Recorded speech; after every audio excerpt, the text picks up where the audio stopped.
নেত্রকোনায় ক্রমেই নিয়ন্ত্রণের বাইরে যাচ্ছে হাম পরিস্থিতি।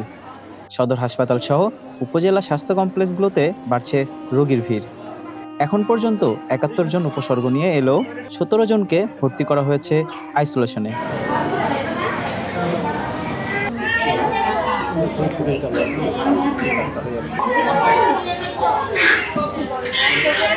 চিকিৎসকরা জানিয়েছেন, ভর্তি থাকা রোগীদের মধ্যে ৪ জনের অবস্থা অত্যন্ত সংকটাপন্ন। সিভিল সার্জনের তথ্য মতে আক্রান্তদের বড় অংশই শিশু, যাদের বয়স ৯ মাস থেকে ২ বছরের মধ্যে। দিন রাত্রে ৯টার দিকে বাচ্চা নিয়ে হাসপাতালে ছিলাম, এই যে মারাঠা হাসপাতাল থেকে এই জায়গা থেকে বাচ্চা এই জায়গা দিয়ে দিছে।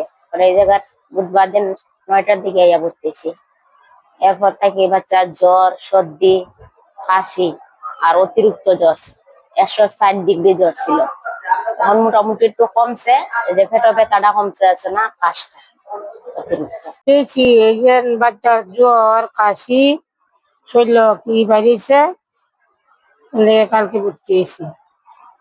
ভর্তি হওয়ার সবাই আছে না, কি যে বাদে